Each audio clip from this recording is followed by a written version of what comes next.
శ్రీలంక తీరాన్ని ఆనుకుని నైరుతి బంగాళాఖాతంలో కేంద్రీకృతమైన దిత్యా తుఫాను ప్రభావం ఆంధ్రప్రదేశ్ రాష్ట్రంపై తీవ్రంగా ఉండబోతోందని ఏపీ విపత్తుల నిర్వహణ సంస్థ ఎండీ ప్రఖర్ జైన్ హెచ్చరించారు. ప్రస్తుతం ఈ తుఫాను తమిళనాడులోని కారైకాల్కు 150 కిలోమీటర్లు, చెన్నైకి 350 కిలోమీటర్ల దూరంలో ఉంది.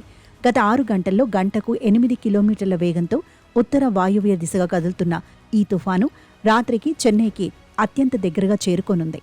తీరానికి సమాంతరంగా ప్రయాణిస్తూ ఆంధ్రప్రదేశ్, తమిళనాడు తీర ప్రాంతాలపై ప్రభావం చూపనుంది.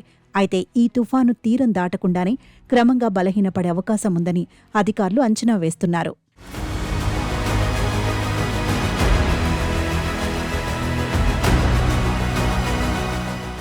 తుఫాను ప్రభావంతో రాబోయే 3 రోజుల పాటు ఏపీలోని పలు జిల్లాల్లో భారీ నుంచి అత్యంత భారీ వర్షాలు కురిసే అవకాశం ఉంది. రేపు తెల్లవారుజామునకు ఇది తమిళనాడు, పుదుచ్చేరి, దక్షిణ కోస్తాంధ్ర తీరాలకు చేరుకునే అవకాశం ఉంది. నేడు చిత్తూరు, తిరుపతి జిల్లాల్లో అక్కడక్కడ భారీ వర్షాలు, అలాగే ప్రకాశం, నెల్లూరు, కడప, అన్నమయ్య జిల్లాల్లో మోస్తరు నుంచి భారీ వర్షాలు పడొచ్చని అంచనా వేసింది. ఈ పరిస్థితిని దృష్టిలో ఉంచుకొని అధికారులు పలు జిల్లాలకు హెచ్చరికలు జారీ చేశారు. ముఖ్యంగా రేపు నెల్లూరు, తిరుపతి, చిత్తూరు జిల్లాలకు రెడ్ అలర్ట్ ప్రకటించారు.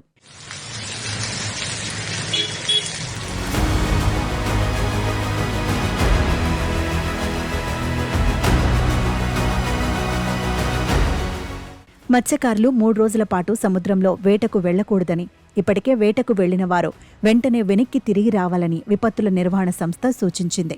రేపు రెడ్ అలర్ట్తో పాటుగా ప్రకాశం, కడప, అన్నమయ్య జిల్లాలకు ఆరెంజ్ అలర్ట్, గుంటూరు, బాపట్ల, పల్నాడు, నంద్యాల, కర్నూలు, అనంతపురం, సత్యసాయి జిల్లాలకు ఎల్లో అలర్ట్ జారీ చేశారు. డిసెంబర్ 1వ తేదీన కూడా ప్రకాశం, నెల్లూరు జిల్లాలకు ఆరెంజ్ అలర్ట్ కొనసాగనుంది. అధికారులు ఎప్పటికప్పుడు పరిస్థితిని సమీక్షిస్తున్నారు.